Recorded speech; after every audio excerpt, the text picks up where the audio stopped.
Okay, everybody, good morning again. I've always wanted to discuss a secret here that I've not really told many people, not even in real life, as I am a captain on many corporate jets in the past, teaching and mentoring younger or less experienced pilots. I like to give away a few hints on how to make a perfect landing in a jet aircraft. I can teach those hints to you right now. But first things first, when large aircraft are used in flight sim, like most people love, you need to do a few different things. To make a perfect landing in a heavy, I'm going to teach you this technique here. And it's all down here with this PFD. Um, the proper attitude for landing a large aircraft is going to be right, pretty much right there. Right there. Exactly right there. If you can see that, pretend those are the landing gear touching the pavement. The pavement line is right here. That's the landing gear, and there are the wings. If you touch down with a negative sink rate of 500 feet a minute or less, and you have your attitude like this, you will be making a perfect landing every time. Guaranteed.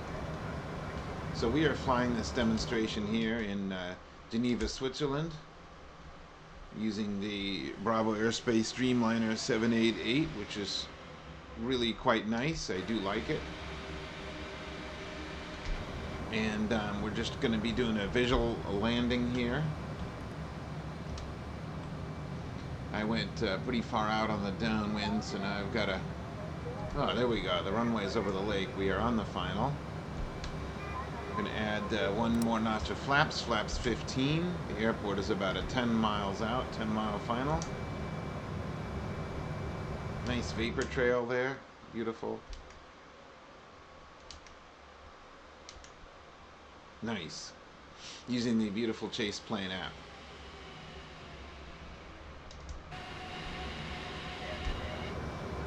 There's the runway straight out there at Geneva International here in Switzerland on kind of a gusty, bumpy, mostly sunny day with thermals. Now here's another technique I'm going to talk about, intentionally having you practice without a ref speed. The stall speed in this configuration at 100,000 pounds, which is pretty heavy. We have a lot of fuel because we did a short little hop over here from somewhere. Stall speed's 120. Your margin is going to, your stall indicators are going to start at around 140 here in the yellow. As we lower flaps, that will certainly drop down a bit, as well as the stall speed. But your ref is going to be somewhere 1.3 times VSO, so if your stall is at 120, you're going to add that amount. I can grab a calculator here if I can do it quick enough.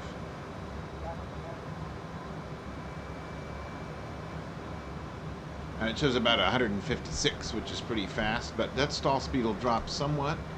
Let's put down the gear now.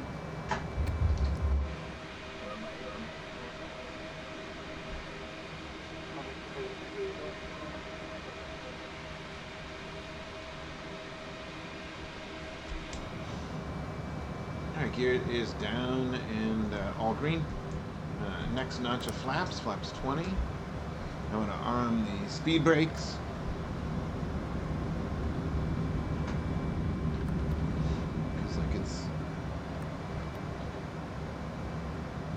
Where's my... there we go. Arm these spoilers for touchdown. And full flaps coming in.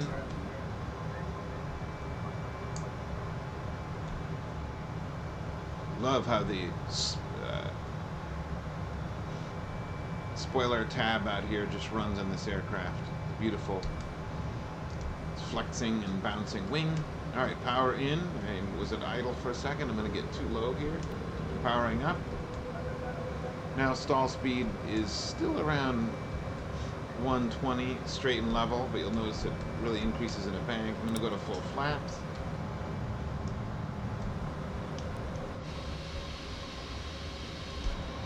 Alright, we're going to touch down, as I said, right with this perfect pitch attitude. Wheels on the horizon. 500 foot a minute down. The other thing is cut power to idle by 50 feet. So phase 1, cut power to idle by 50 feet. Phase 2, use your wrist gently to pitch up to the landing attitude And as you're at idle, keep those fake wheels on the runway and your sink rate in check, and just use it in your wrist. Pull back step by step in little phases. A little few inches back on the wrist. I'm sorry, an inch back, maybe a little less, just a little bit of motion. Wait, pull, wait, pull, and wait. Pull and wait is the other secret technique when you're sinking towards the runway in a jet. A very gentle pull. It's almost nothing. So here we are. Wheels on the horizon again. Speed is about right. It feels right. You know at your approximate ref because your sink rate is in check. I'm using trim a lot. I'm just flicking my thumb on the trim all the time in a large jet. Keeping those wheels on the horizon. Look at that sink rate. And don't let the speed get too slow. A little more power in because your ref is somewhere around the top of this yellow.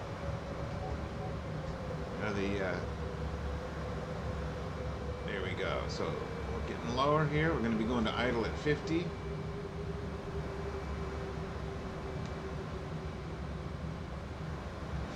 Power still in. It's 100.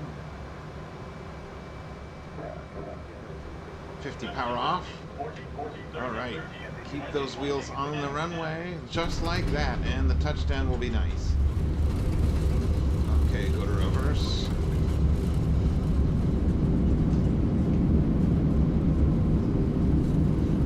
I have no auto brakes. 100 knots. 90. 80. Come on out.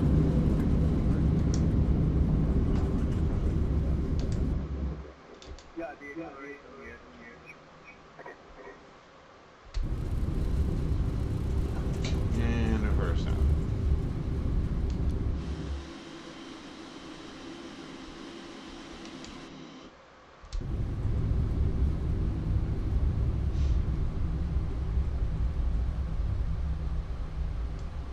Alright, so hopefully you learned something from the touchdown. How to make a perfect landing in a heavy jet. Just a quick recap again. 50 feet power to idle. Keep your feet just up on the horizon with the wheels touching the runway line, this pretend runway line, with the wings up, as we said. Somewhere sink rate around 500 feet a minute or a little bit less. And as you round out, it's pull, wait. What you're waiting for is the sink rate to change. If it stays steady, leave it. If the sink rate is starting to get too heavy, pull on your yoke, pull and wait. This is exaggerated, but pull and wait.